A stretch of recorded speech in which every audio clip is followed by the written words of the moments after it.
मुझे फार्मासिस्ट के बारे में ज़्यादा कुछ मालूम नहीं था, लेकिन जब मैं FDA कमिश्नर बन के 2011 में गया तो मुझे पता चला कि आप लोग जो काम कर रहे हैं वो काम किस तरह का है और उसके वो काम का लेवल क्या है और उस काम की देश के लिए ज़रूरत क्या है। आप ऐसा मत सोचिए कि आप जो काम कर रहे हैं वो काम सिर्फ आप कुछ पैसा कमाने के लिए कर रहे हैं या आपका प्रोफेशन चलाने के लिए कर रहे हैं, नहीं, ये उससे भी ज़्यादा है। ये कोई बिजनेस से ऊपर उठ के है। तो ये सिर्फ इसको बिजनेस नहीं देखना है या सिर्फ कोई प्रोफेशन नहीं देखना है, तो उसके ऊपर जाके आपका काम है, ये आपके काम का आपने वो ख्याल आना चाहिए कि सिर्फ बिजनेस नहीं है या प्रोफेशन नहीं है। हैविंग सेड दैट, मुझे ये लगता है कि जो हालात फार्मासिस्ट के है गए समझो 30, 40, 50 साल में, उसमें ज़्यादा कुछ हुआ नहीं है।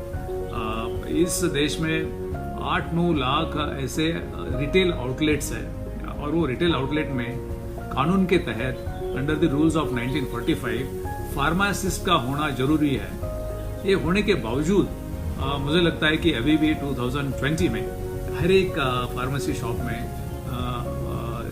फार्मासिस्ट की उपस्थिति वहाँ होती नहीं है, प्रेजेंस होता नहीं है। ये देश के लिए और समाज के लिए बहुत गंभीर बात है। जब 1945 के रूल्स बने और जब ऐसा बना कि हर एक फार्मेसी में या हर एक शॉप में फार्मासिस्ट के सुपरविजन, उसके प्रेजेंस में और उसके सिग्नेचर से ही ये कारोबार चलेगा, तो तभी से लेके मैं जब 2011 में आया और मैंने जो देखा महाराष्ट्र के हालात, बाकी स्टेट के हालात तो इससे भी ज़्यादा गंभीर हो सकती है।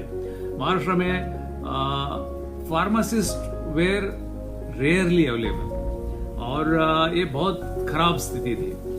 एक जगह कानून में पार्लियामेंट ने आपको हक दिया है, पेशेंट को हक दिया है कि वो उनको इसका काउंसलिंग मिले, फार्मासिस्ट का काउंसलिंग मिले, लेकिन 1945 से लेके 2011 तक फार्मासिस्ट ने तो कुछ मुद्दा उठाया नहीं, लेकिन जो drug control general of India है या स्टेट के FDAs है या स्टेट के ड्रग कंट्रोलर्स है, वो सो रहे थे क्या?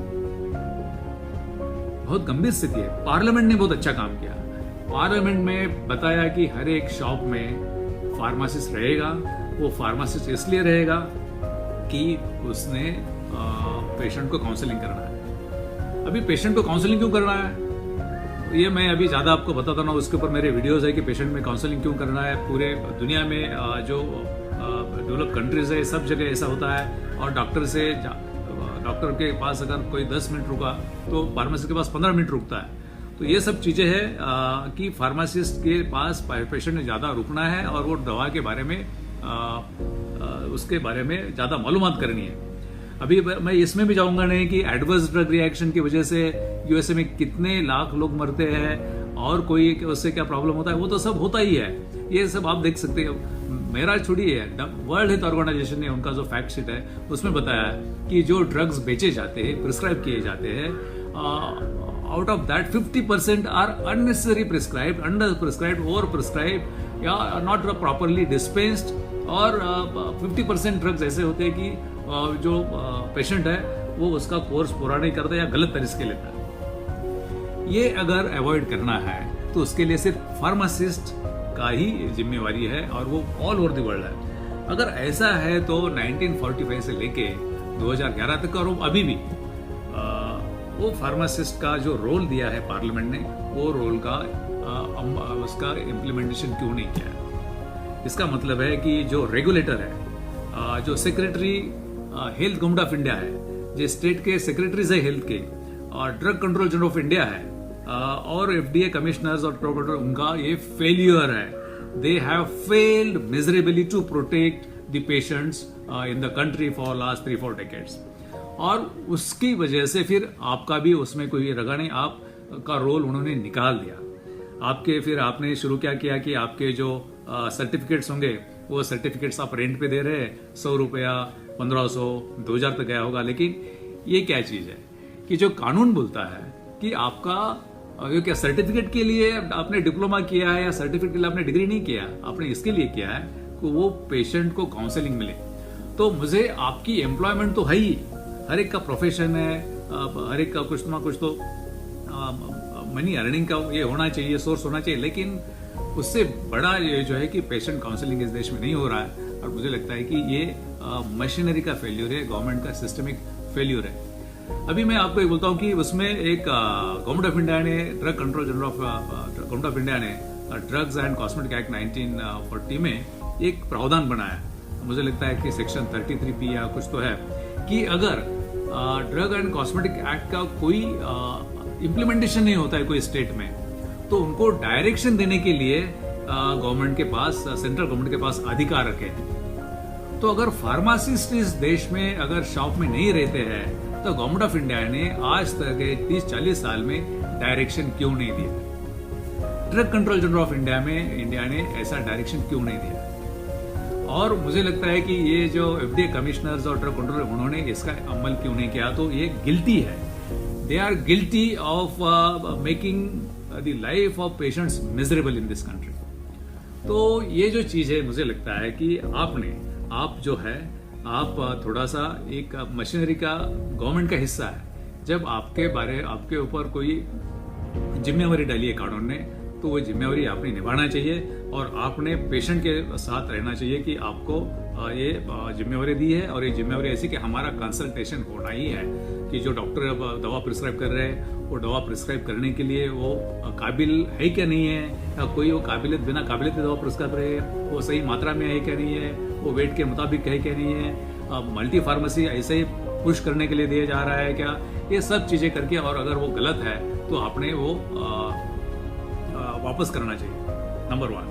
तो जो पेशेंट का हेल्थ है उसकी जिम्मेवारी आप एक डॉक्टर के ऊपर थोड़ी सी एक नियंत्रण रखने के लिए, कंट्रोल रखने के लिए, अगर डॉक्टर कुछ गलतियां कर रहे हैं तो आप बताने के लिए आपकी जिम्मेवारी है। मुझे लगता है कि ये जिम्मेवारी आप 30-40 साल भूल गए और फिर वहां तो आपको नियुक्ति नहीं दी गई थी और उसके तरफ जो प्रशासन है, गवर्नमेंट है, उसने भी दखल अंदाजी नहीं किया, उसको दखल अंदाज कर दिया। दूसरी चीज है कि ये जो मेडिसिन है वो सही कीमत में पेशेंट्स को मिलना चाहिए। अभी ये जिम्मेवारी फिर से फार्मासिस्ट के ऊपर आती है। कानून में क्या लिखा है कि कानून में ऐसा है कि जो डॉक्टर्स है वो डॉक्टर्स सिर्फ जेनेरिक दवा ही प्रिस्क्राइब करेंगे, उनका कोड ऑफ कंडक्ट है और वो कोड ऑफ कंडक्ट कानून के तहत बना है। तो अभी वो डॉक्टर्स जेनेरिक, यानी वो आप मॉलिक्यूल बताइए, कुछ भी बोलिए, उसको कुछ भी बोलिए, या मैं तो जेनेरिक बोलूंगा क्योंकि सामान्य आदमी के लिए वो जेनेरिक दवाई है, क्योंकि जिसको ब्रांड नेम नहीं है।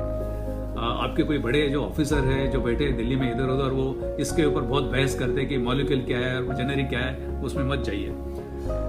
अगर डॉक्टर ने ये नहीं लिखा है, जेनेरिक नेम नहीं लिखा है, मॉलिक्यूल नेम नहीं लिखा है, तो वो प्रिस्क्रिप्शन नहीं है। कि प्रिस्क्रिप्शन क्या है कि उनको जो कानून ने बताया गया है, अगर वो प्रिस्क्रिप्शन नहीं तो आपने वापस करना चाहिए। अगर इस देश में एक भूत बनाया गया है, क्या भूत है? Branded generic. क्यों है कि बड़ी बड़ी मल्टीनेशनल कंपनीज और इंडियन कंपनीज भी वो जो उनकी जेनेरिक दवा है जिसका पेटेंट खत्म हुआ है, फिर से कुछ तो नाम देके मार्केट में उतारती है और पेशेंट्स आर बीइंग फ्लिस्ड। कि जो अभी 1,50,000 करोड़ का बिजनेस है इंडिया में, शायद वो 80 लाख करोड़ तक ही आ सकता है, वन नेवर नोज। लेकिन इस देश में गए 30-40 साल में प्रशासन ने जो एनफोर्स करना चाहिए, जो पार्लियामेंट में बताया है कि जेनेरिक दवा अगर प्रिस्क्राइब किए, भाई आप पूछेंगे कि जेनेरिक दवा की अभी नए दुकान निकाल रहे हैं। आपको मालूम है इस देश में जेनेरिक दवा की दुकानें कितनी है? You know everything. कि जो फार्मेसी की दुकान है उसके लिए एक ही जो लाइसेंस है, जो फॉर्म 20, वो जो आपके जो लाइसेंस है उसमें मैं जाऊंगा नहीं कि कौन से, लेकिन फॉर्म 20 के अंदर जो लाइसेंस आते हैं वो लाइसेंस इस देश में 8-9 लाख है। वो सभी लाइसेंस दुकानें जो है वो जेनेरिक है, क्योंकि उन्होंने जेनेरिक ही बेचने का वो प्रावधान है। आपको 1-to-1 ऐसा ये करना पड़ेगा कि अगर डॉक्टरों के लिए कानून ने ये मैंडेटरी किया है कि वो सिर्फ जेनेरिक ही लिखे, तो प्रिस्क्रिप्शन भी जेनेरिक ही आनी चाहिए। अगर प्रिस्क्रिप्शन जेनेरिक नहीं आती है तो ये पेशेंट का फंसाने की बात है, ये भूत तैयार किया गया है। और ये जो गरीब लोग हैं इस देश के, ये गरीब लोग के पॉकेट्स में से पैसे निकालने का ये दिन दहाड़े ये मुझे लगता है कि डकैती है। और ये डकैती क्यों चल रही है कि ताकतवर लोग जो है, वो ताकतवर लोग ये चला रहे कि चलो ब्रांडेड जेनेरिक इसमें चले गए।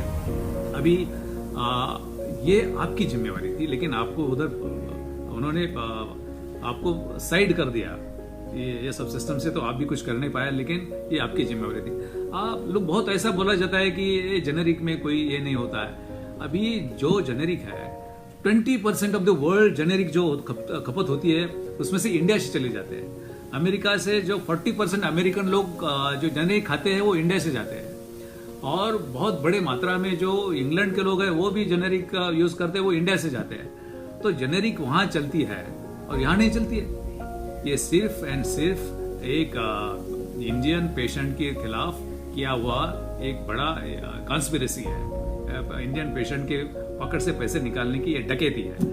तो मुझे और कुछ लोग बोलते हैं कि कुछ डॉक्टर्स बोलते हैं कि नहीं, उसका असर नहीं होता है। अभी आपको मालूम है कि सभी जो मेडिसिन है वो medicine drug and cosmetic act के शेड्यूल एम के तहत ही बनती है। वो जो ब्रांडेड है, जेनेरिक ब्रांडेड है या आपके जेनेरिक है, सभी को शेड्यूल एम लगता है। अगर वो असर नहीं करती तो उसको रद्द करना चाहिए, उसका कैंसिल करना चाहिए लाइसेंस।